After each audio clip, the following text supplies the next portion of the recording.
अस्सलाम वालेकुम, आदाब। आप देख रहे हैं स्टेट ऑब्जर्वर। मैं हूं आशिया खान। जिस तरह से आप सब जानते ही हैं कि 28 नवंबर से डीडीसी इलेक्शन का फेज़ 1 शुरू होने वाला है। तो अगर हम जम्मू कश्मीर की बात करें, अभी सभी राज्यों की निगाहें जम्मू कश्मीर पर है, तो हम आपको वक्तन फ़ावक्तन डीडीसी इलेक्शन की अपडेट्स देते ही रहते हैं। तो आज भी हम डीडीसी इलेक्शंस के बारे में ही बातचीत करेंगे। अभी हमारे साथ मौजूद हैं राम मोहम्मद खजूरिया जी, जो हरवाल से इलेक्शन लड़ रहे हैं। अभी इनको जो डोगरा स्वाभिमान संगठन है उनकी तरफ से मैंडेट दिया गया। हम इनसे जानने की कोशिश करेंगे कि आखिर डीडीसी चुनाव तो सब लड़ रहे हैं, पर डीडीसी चुनाव में ऐसा खास क्या है, और उनके ब्लॉक कहें, अगर उनकी पंचायत कहें, उसके बाद में आवाम को किस तरह का वो फायदा पहुंचाएंगे। हम इन सब मुद्दों पर आज खास बातचीत करेंगे। सबसे पहले सर आपका खैर मकदम। नमस्कार जी, शुक्रिया। मैं जानना चाहूंगी कि आप जो हमारी जनता उनको बताएं, आप किसकी तरफ से डीडीसी इलेक्शंस लड़ रहे हैं। मैं एडवोकेट राम मोहम्मद मिश्रीवाला ब्लॉक बलवाल का रहने वाला हूँ। डोगरा स्वाभिमान संगठन एक रीजनल पार्टी जो चौधरी लाल सिंह जी जिसके चेयरमैन हैं, उसका मुझे मैंडेट मिला है। ट्रैक्टर चलाता किसान जो है वो निशान है। मैं जनता से यही अपील करूँगा कि ट्रैक्टर चलाता किसान पर मोहर लगाकर 4 तारीख को जो वोट होने हैं मुझे कामयाब करें। मैं यहाँ पर जो है सभी जो परेशानियाँ हैं, सभी जो ज़रूरतें हैं, उनसे मैं यहाँ का रहने वाला होने के नाते अच्छी तरह से समझता हूँ और उनको हल करवाने की हिम्मत रखता हूँ। सभी जो है वो बलवाल ब्लॉक के वोटर, मेरी अपील रहेगी कि वो मुझे जिता के भेजें। मैं हर संभव ज़रूरत जो है वो पूरा करने की कोशिश करूँगा। तो जिस तरह से आप डीडीसी इलेक्शंस में उतरे हैं, आप चुनाव लड़ रहे हैं डीडीसी इलेक्शन का, आप अपने लोगों से मिले होंगे, ग्राउंड लेवल पर आपको पता होगा कि लोगों को किस तरह की दिक्कतों का सामना करना पड़ता है। हम आपसे थोड़ा सा विस्तार में जानना चाहेंगे आपके ब्लॉक में क्या क्या प्रॉब्लम्स है जो लोगों को फेस करनी पड़ती हैं, और अगर आप डीडीसी इलेक्शन जीत आते हैं वो आप सब प्रॉब्लम्स को हल करेंगे। यहाँ पे हमारे बलवाल ब्लॉक को हमेशा जो है लोगों के साथ नाइंसाफ़ी ही हुई है। वो इस तरह से कि हमेशा बाहर का कैंडिडेट जो है वो यहाँ पर फील्ड किया जाता था पार्टीज़ द्वारा, हम भी वोट करके जिताते थे, और उसके बाद हमारी बलवाल ब्लॉक की समस्याएं कम होने के बजाय उल्टा बढ़ गई हैं। जैसे इस समय मैं बात करूं, पूरे शहर की गंदगी जो है, म्यूनसिपल एरिया जितना भी है, हर रोज़ जो है 300-400 ट्रक भर के यहाँ पे डिग्री कॉलेज बलवाल के पास फेंका जाता है, जिसका हमने प्रोटेस्ट किया 1.5 महीना तक। हम पर लाठियाँ बांधी गई।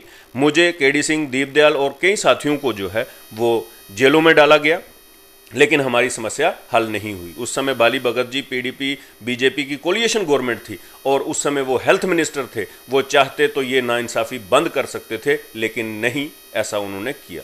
अगर मैं जीत के आता हूँ, सबसे पहला मेरा यही मुद्दा रहेगा, यही काम रहेगा, इस समस्या का मैं हल करूँगा।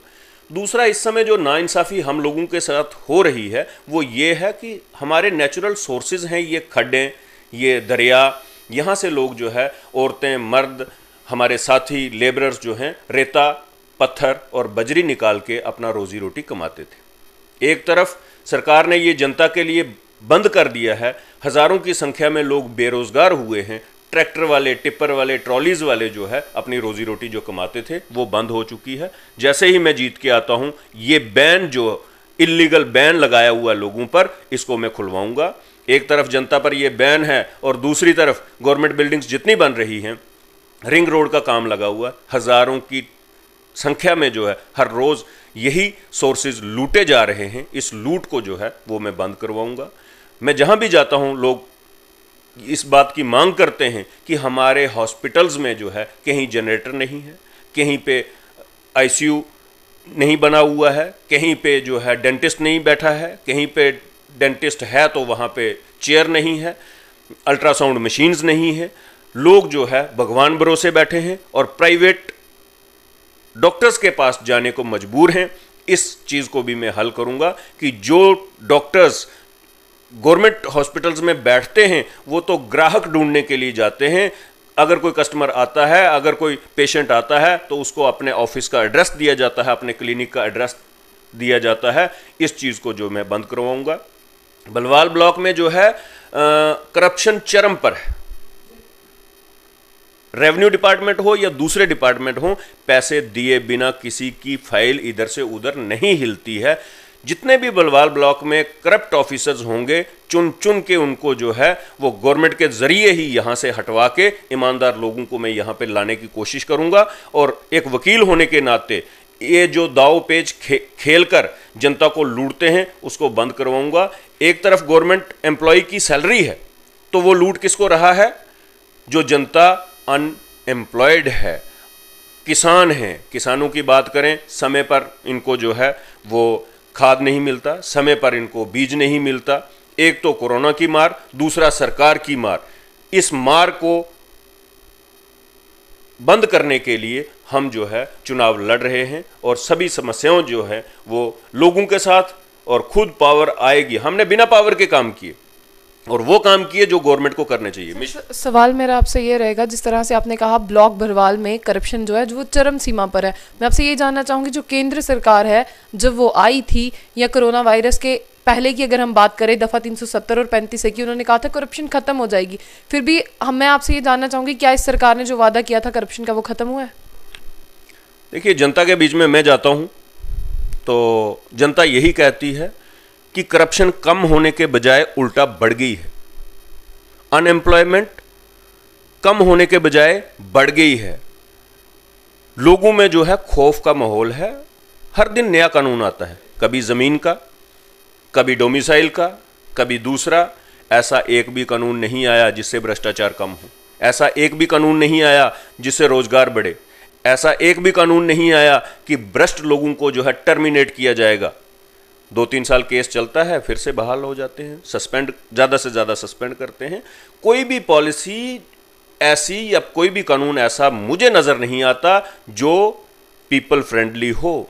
ये एंटी पीपल मूव्स जो ले रहे हैं, इसका भुगतान इनको करना पड़ेगा। इंकलाब आएगा, क्रांति आएगी, लोग जागेंगे। और रीजनल पार्टी की जब तक सरकार नहीं होगी, यहाँ पर एक एलजी अपॉइंट करके यहाँ पर काम नहीं देखे जा सकते। चुने हुए रिप्रेजेंटेटिव जब तक नहीं आएंगे, जैसा इन्होंने वादा किया था सीटें बढ़ जाएंगी, इनको चाहिए था कि जल्द से जल्द डिलिमिटेशन प्रोसेस कंप्लीट करके चुनाव करवाते और यहाँ पर सरकार। सर मेरा सवाल ये रहेगा, जिस तरह से पहले भी पंच सरपंचों के इलेक्शंस हुए पंचायत में, वो फेयर देखने को नहीं मिले जिस तरह से फेयर होने चाहिए थे। आपको क्या लगता है डीडीसी इलेक्शन में एडमिनिस्ट्रेशन पूरी तरह से तैयार है इस इलेक्शन को करने के लिए?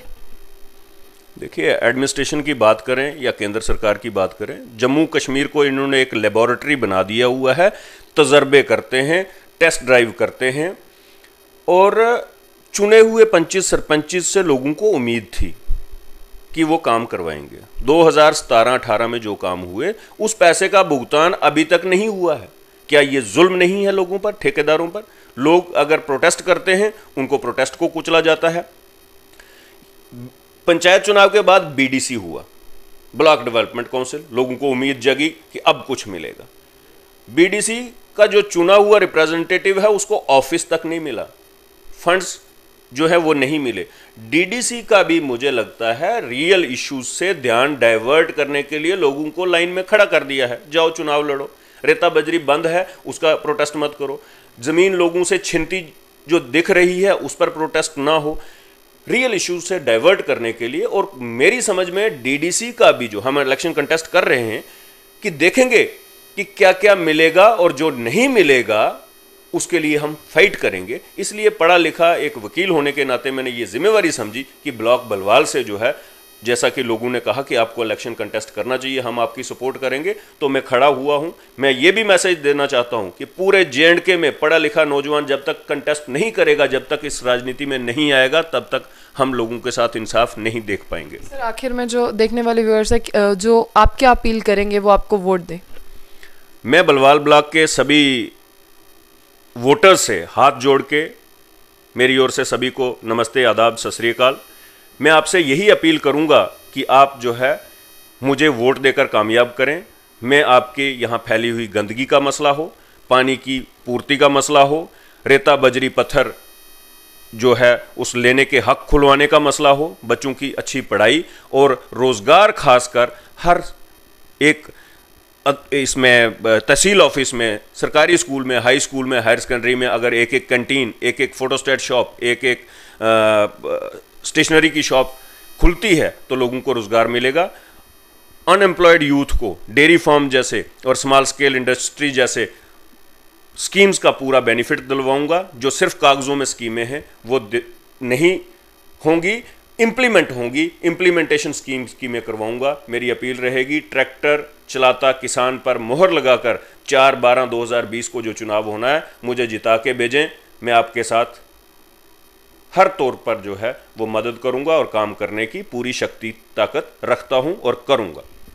ये थे हमारे साथ राम मोहम्मद खजूरिया जी, जो बरवाल से इलेक्शन लड़ रहे हैं। उनका जो चुनाव निशान है वो है ट्रैक्टर चलाता हुआ किसान, वो उनका निशान है। हम भी उम्मीद करते हैं जिस तरह से उन्होंने लोगों से वादे किए हैं वो अपने वादों पर खरा उतरे, और हमें भी यही देखने को मिले कि जिस तरह से जो भी डीडीसी इलेक्शंस में उतरे हैं मैंडेट, वो जो वादे किए उन्होंने जनता से पूरे करे। ऐसा ना हो जिस तरह से पहले वादे अधूरे रह गए अब भी अधूरे रह जाए। तो हम आपको वक्तन फवक्तन डीडीसी इलेक्शंस के जितने भी उम्मीदवार हैं उनसे मिलवा रहे हैं और उनके व्यूज़ बता रहे हैं। तो हमारी भी यही कोशिश रहेगी कि जनता जागे और सुने जनता कि आखिर कौन सा जो मैंडेट है वो सही तरह से काम कर सकता है उनके लिए, और उन्हीं को वोट दें। तो ऐसी और भी अपडेट्स के लिए जुड़े रहिए स्टेट ऑब्जर्वर के साथ।